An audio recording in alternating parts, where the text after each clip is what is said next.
Suci Rahmawati Mustafa dengan NIM 452423030 akan memaparkan materi mengenai filsafat ketuhanan dalam Islam. Langsung saja kita ke materi pertama, yaitu mengenai ketuhanan. Dalam konsep Islam, ketuhanan disebut dengan menyembah Allah Subhanahu wa taala dan meyakini bahwa Allah sebagai Maha Tinggi yang nyata dan esa, Pencipta yang Maha Kuat dan Maha Tahu, yang abadi, penentu takdir dan hakim bagi semesta alam. Selanjutnya itu pemikiran manusia tentang Tuhan.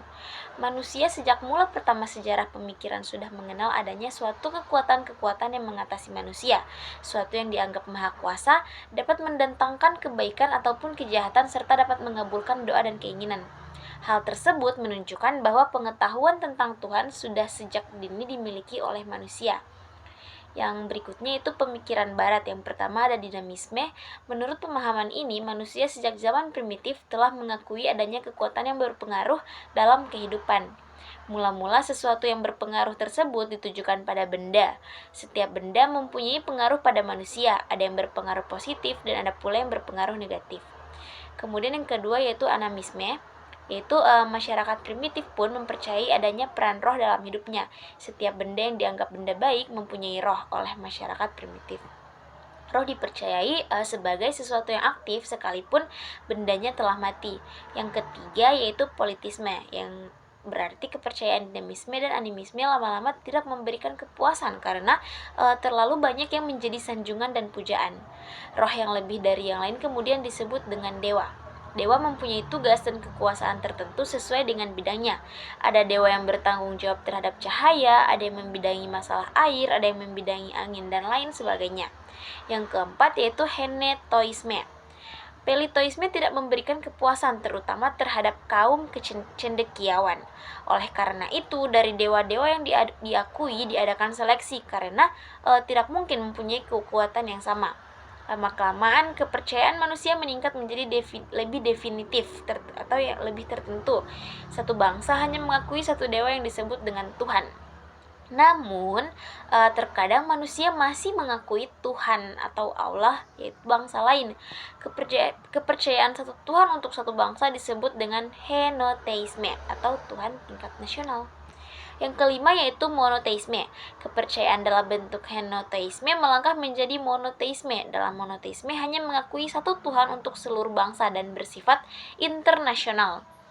Bentuk monoteisme ditinjau dari filsafat ketuhanan terbagi dalam 3 paham, yaitu deisme, panteisme, dan teisme. Selanjutnya itu pemikiran umat Islam tentang Tuhan. Yang pertama yaitu Mu'tazilah. Hasil dari paham Mu'tazilah yang bercorak rasional ialah muncul abad kemajuan ilmu pengetahuan dalam Islam.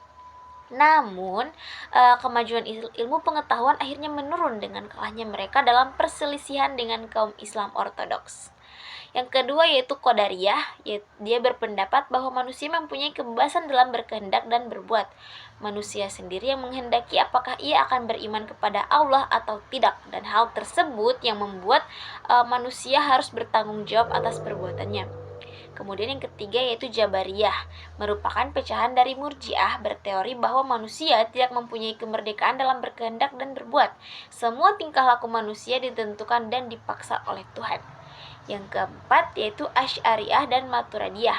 Pendapatnya berada di antara Qadariyah dan Jabariyah. Semua aliran itu mewarnai kehidupan pemikiran ketuhanan di dalam kalangan umat Islam periode masa lampau.